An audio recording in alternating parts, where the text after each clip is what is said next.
Vitamin B complex. Hindi mo nga ito ate, ano? Okay. Ah.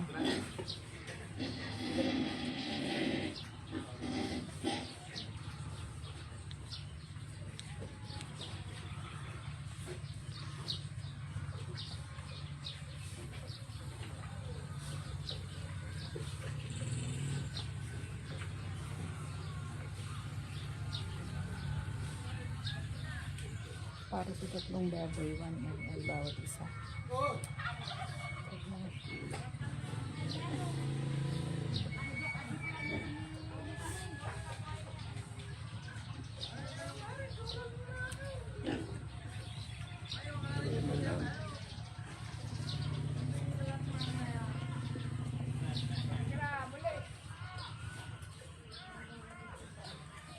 Sakto sa sumubra ng konti. Walang problema.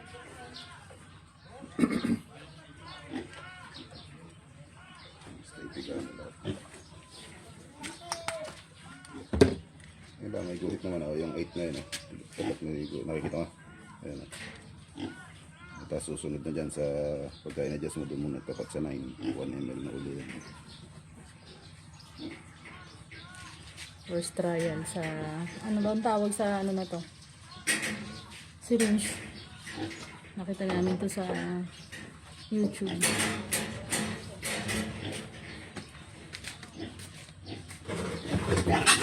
Hindi ko ay, adan. Adan na yun. Hindi pala nakikita sa ano.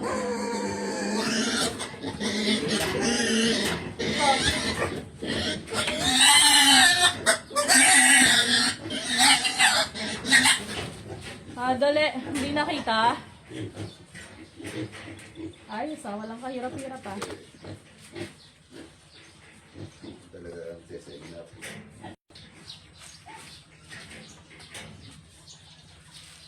Naihi.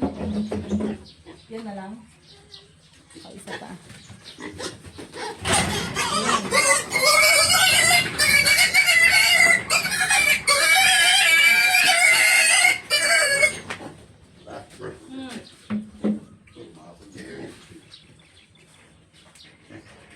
Hintay mo muna siyang kumalma bago mo isang. Kasi natapon. Parang may nag-leak. Pero meron din pumasok.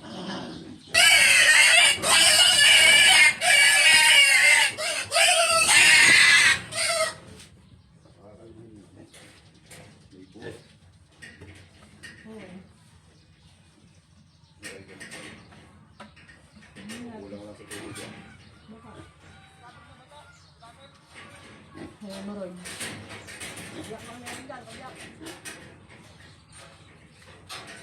Sana lang. Gapay, halika rito. Kulang sa tubig.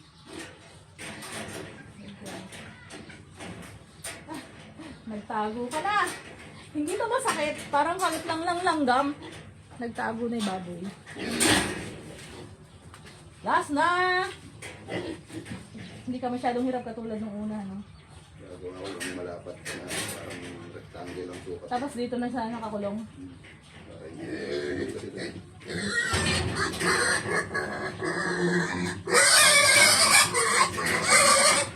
Nandito yung dalawa pa. Lang na.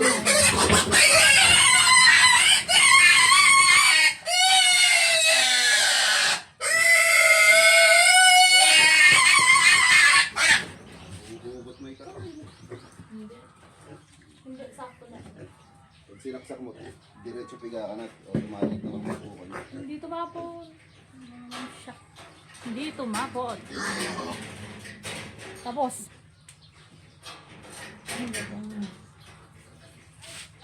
Vitamin B complex. Tanda budol pa. After deworming, 1 week after deworming, binigyan namin ng vitamin B complex. Ang tatlong babes, the pig. Yun lang. Happy farming. May pa-heart. Ayan si Jopay, kasama namin dito sa bukid. Lagi siyang sumasama. Tandaan mo kung ka na bago mo ibalik yung karayom. Oh, may alcohol akong dala. Alcoholin ko. Si Jopay ito, na makulit. Laging sumasama siya dito sa bukid. Oh, gusto mo matusok? Jopay Pai. Ang bigat niya. Anak siya ni Sky.